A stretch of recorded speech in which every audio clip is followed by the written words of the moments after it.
कैसे हैं आप सब? उम्मीद करती हूँ कि आप सब ठीक-ठाक होंगे। मैं भी अल्हम्दुलिल्लाह से बिल्कुल ठीक-ठाक हूँ। आज जुमे का दिन है, जुमा आप सबको बहुत-बहुत मुबारक हो। आज जो है जुम्मा है, तो आज हमें कहीं जाना है।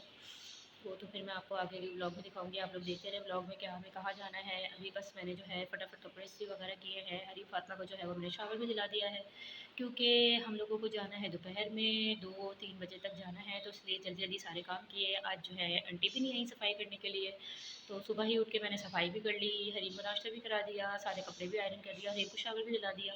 सुबह उठ गई थी मैं, इसलिए मैंने फटाफट सारे काम किए, क्योंकि आज जाना है और जाना भी दोपहर में है। तो जब दोपहर में जाना होता है तो सारे कामों को जल्दी-जल्दी निपटाना होता है। हरीम फातिमा ने शावर ले लिया है, हरीम फातिमा रेडी होके बैठी है। आज फ्राइडे है, तो हरीम फातिमा को मैंने जल्दी-जल्दी शावर भी दिला दिया है। हरीम फातिमा जो है वो रेडी हो गई हैं आज के लिए, फ्राइडे के लिए। आप सबको हरीम फातिमा की तरफ से बहुत-बहुत जुम्मा मुबारक। बस दोपहर में जो है वो जाना है एक जगह, इसकी वजह से मैं उठ के मैंने सुबह जल्दी-जल्दी जो है वो किचन की सफाई कर ली, सारे बर्तन वगैरह भी वॉश कर लिए हैं, किचन को जो है अच्छी तरह से साफ़ कर लिया है, क्योंकि खाना आज बनाना नहीं है, आज हमें दावत में जाना है, खाना हम वहीं खाएँगे। मैंने सबके कपड़े भी आयरन कर लिए हैं, मेरे हस्बैंड के, मेरे बच्चों के और मेरे। हरीम फातिमा जो है रेडी हो गई है, आज शावर भी ले लिया है। आज जाना है, तो मैंने कहा देर हो जाएगी, मैं इसको शावर दिला देती हूँ। फातिमा तो स्कूल गई है, स्कूल से आएगी तो फिर मैं उसको स्कूल से आने के बाद शावर दिलाऊँगी। फटाफट जो है मैंने इसको नाश्ता वगैरह कराया, इसको शावर वगैरह दिलाया, मैंने इसको तैयार कर दिया है। तो आज का ये लुक है मेरा, आप देखें ड्रेस। मैं तैयार हो गई हूँ। मैंने आपको बताया था कि हमें जाना है, एक्चुअली हमें जाना है, मेरी नंद के यहाँ जो है वो आज दर्स है और उनके यहाँ जो है आज मिलाद वगैरह भी है, तो इस वजह से जो है हम लोगों को वहाँ जाना है। तो बस आज का ये लुक है मेरा। कुछ इस तरह से जो है मैं तैयार हो गई हूँ, बच्चे भी ऑलमोस्ट रेडी हैं। बस अब जो है वो थोड़ी देर में हम लोग निकलेंगे। आप लोग मुझे कमेंट में ज़रूर बताइएगा कि आप लोगों को मेरा ड्रेस कैसा लगा, मेरा लुक कैसा लगा। आज थोड़ा सा डिफरेंट लुक दिया है मैंने। आज ये है हरीम का लुक। हरीम ऐसे तैयार हुई हैं आज, बड़ी मुश्किलों से मैंने इसको तैयार किया है, क्योंकि हरीम फातिमा जो है वो बिल्कुल भी तैयार नहीं होती है और बाल तो इसके बिल्कुल भी जो है ये बनाने नहीं देती है। आज जो है बड़ी मुश्किलों से मैंने इसको तैयार किया है, कामों में चीज़ों में लगा के। ये बच्चे यहाँ खेल रहे हैं, या हरीम बच्चे खुश हो रही है, वो और जन्नत खेल रही हैं।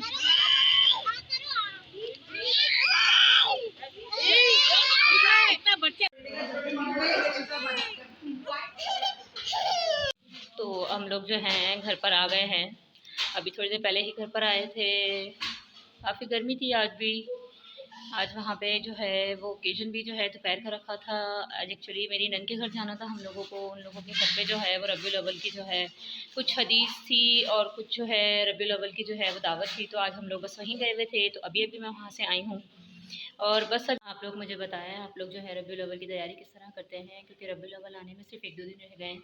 आप लोगों को जो है वो कहीं दावत वगैरह में जाते हैं या फिर किसी मिलाद वगैरह में जाते हैं, या रबीउल अव्वल की जो है कहीं पे कोई आप लोगों को जो है आप लोग अपने घर में रबीउल अव्वल की कोई तकरीब वगैरह रखते हैं, क्योंकि हम लोगों के यहाँ तो यही होता है, हर साल हमारी नन जो है वो हम लोगों को बुलाती हैं, उनके यहाँ जो है वो छोटी मोटी तकरीब होती है, तो हम लोग जो है हर साल उनके घर पे जाते हैं और वो इसी तरह से हर साल जो है तकरीब करती हैं। अल्लाह ताला हिदायत दे, हमें भी हिदायत दे कि अल्लाह ताला हम लोग भी जो है छोटी मोटी तकरीब अपने घर में किया करें। आप लोग मुझे बताएं, आप लोग को रबीउल अव्वल की तैयारी हो गई है, किस तरह से आप लोग रबीउल अव्वल की तैयारी कर रहे हैं।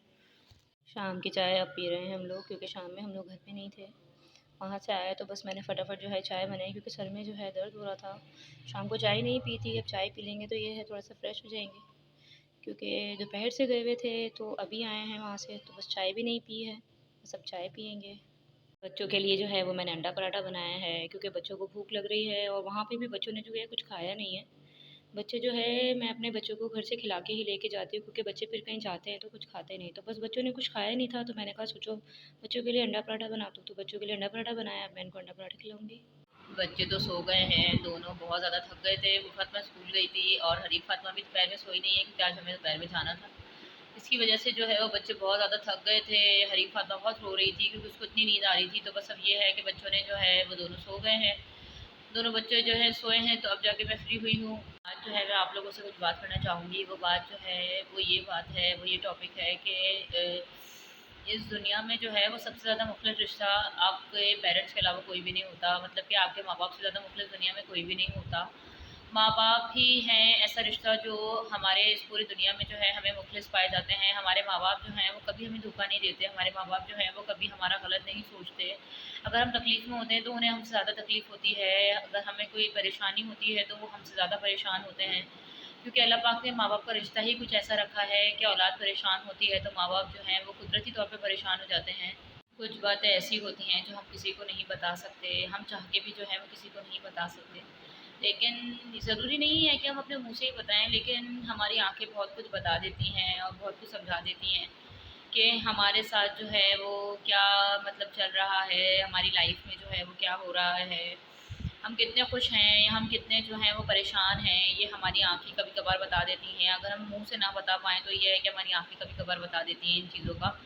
बस मैं तो यही कहती हूँ कि ज़िंदगी जो है ना वो बहुत मुश्किल चीज़ है, मतलब इसको इसको लेके चलना ज़िंदगी में हर चीज़ को लेके चलना, मैनेज करके चलना बहुत मुश्किल काम होता है। कभी-कभार तो मुझे ऐसा लगता है जैसे कि मैं बस फेड अप हो गई हूँ, अब मुझसे जो है ये हैंडल नहीं होगा, ये काम या ये चीज़ हैंडल नहीं होगी या वो चीज़ हैंडल नहीं होगी।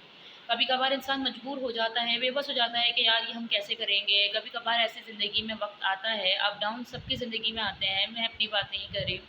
जितने लोग इस दुनिया में रहते हैं, सबकी ज़िंदगी में अप डाउन्स आते हैं और मैं इस चीज़ पे बहुत अच्छी तरह से बिलीव रखती हूँ कि कुछ वक़्त ऐसा होता है, कुछ सर्टेन टाइम ऐसा होता है कि आपकी ज़िंदगी में जो है वो अप डाउन्स होते हैं, काफ़ी अप डाउन्स होते हैं, इतने अप डाउन्स हो जाते हैं कि आपको समझ नहीं आता कि अब हम इससे निकलेंगे कैसे? मतलब कि इंसान इतना घिर जाता है इन चीज़ों में कि उसको निकलना बड़ा मुश्किल लगता है, ऐसा लगता है हम किसी दलदल में फँस गए हैं, हम उसमें से निकल नहीं पा रहे हैं।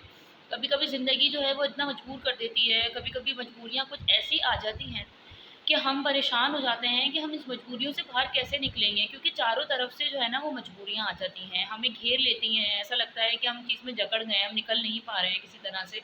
हम लाख कोशिशें करते हैं लेकिन हम नहीं निकल पाते, कभी-कभार किस्मत ऐसी चल रही होती है, कभी-कभार जो है आपका लक आपका साथ नहीं देता है। तो ये सारी चीज़ें हैं जो हम लोगों को इस ज़िंदगी में मैनेज करनी पड़ती हैं और मैं समझती हूँ आजकल के दौर में मैनेज करना बहुत मुश्किल है। पर सच्चे लोगों की कोई कदर नहीं करता, जो रिश्ते दिल से निभाता है, जो आपसे सच्चा होता है, जो आपसे मुखलिस होता है, जो नीयत का साफ़ होता है, दिल का साफ़ होता है, उसकी आजकल कोई कदर नहीं है। और बस ये दुनिया है, दुनिया का निज़ाम है, चल रहा है, जब तक अल्लाह ताला ने रखा है, जब तक चलता है, चलता ही रहेगा। बस ये दुनिया है, यहाँ पे लोग कुछ इस टाइप के हो गए हैं कि उन्हें जो है वो इन सब चीज़ों का कोई एहसास नहीं होता। खैर, रहना है, दुनिया है, रहना पड़ेगा, दुनिया के साथ चलना पड़ेगा, क्योंकि ये दुनिया का उसूल है कि जैसी दुनिया होती है हमें उसी के साथ एडजस्ट करके चलना पड़ता है। लेकिन ये है कि हम लोग जो है अपने हिसाब से चलते हैं, अपने कायदे कानून पे चलते हैं। बस यही सारी बातें होती हैं जो इंसान अपने लिए सोचता है कि अल्लाह ताला हमें नेक हिदायत दे, उन सबको भी नेक हिदायत दे। हम तो यही दुआ करते हैं, हम कभी किसी के लिए जो है वो ये नहीं कहते कि वो वैसा है, वो वैसा है। हम सबके लिए ये दुआ करते हैं कि अल्लाह ताला उनको भी नेक हिदायत दे, अल्लाह ताला हमें भी नेक हिदायत दे। बस दिल बहुत उदास था मेरा, 3-4 दिन से बहुत ज़्यादा दिल उदास था। कल भी मैंने ब्लॉग नहीं बनाया था क्योंकि जो है दिल बहुत उदास था, किसी चीज़ का दिल नहीं चाह रहा था और कुछ ऐसी बातें थी जिसकी वजह से जो है वो बिल्कुल भी मेरा मूड नहीं था ब्लॉगिंग का। तो बस आज जो मैंने सोचा है, मैंने कहा आज आप लोगों से जो है मैं अपने दिल की थोड़ी बहुत बातें शेयर करूँगी। जैसे-जैसे वक़्त आता जाएगा ऐसे-ऐसे आप लोगों के साथ शेयर करती जाऊँगी। अभी एकदम जो है वो शेयर नहीं हो सकती बातें, एकदम शेयर नहीं कर सकती हूँ। लेकिन ये है कि जैसे-जैसे वक़्त गुज़रेगा ऐसे-ऐसे इंशाल्लाह आप लोगों के साथ सारी बातें शेयर होती रहेंगी। ब्लॉग को फिर मैं यही करती हूँ। उम्मीद करती हूँ कि आपको आज का मेरा ब्लॉग अच्छा लगा होगा और यकीनन पसंद भी आया होगा। तो आप लोग जो है वो लाइक, कमेंट, शेयर ज़रूर कीजिएगा। कमेंट भी करके मुझे बताया करें आप लोग, मैं आपके कमेंट का वेट करती हूँ। मैं आपके कमेंट का जवाब ज़रूर दूँगी और मेरे चैनल को अगर सब्सक्राइब नहीं किया है तो प्लीज़ सब्सक्राइब कर दें, मुझे सपोर्ट करें। प्लीज़ डू सपोर्ट मी, मुझे आप लोगों की सपोर्ट की बहुत ज़रूरत है। प्लीज़ आप ज़्यादा से ज़्यादा लाइक, कमेंट, शेयर करें और जो है सब्सक्राइब भी करें। और एक्चुअली मेरा चैनल जो है वो नया है तो इसलिए मुझे आप लोगों की सपोर्ट की बहुत ज़्यादा ज़रूरत है। आप लोग मुझे सपोर्ट करेंगे इंशाल्लाह, मुझे उम्मीद है आप लोग मुझे नाउम्मीद नहीं करेंगे, आप लोग मुझे सपोर्ट ज़रूर करेंगे। इंशाल्लाह फिर कल मिलेंगे, जब तक आप अपना अपनी फैमिली का बहुत सारा ख़्याल रखिएगा। मुझे और मेरी फैमिली को भी अपनी दुआ में याद रखिएगा। अल्लाह हाफ़िज़।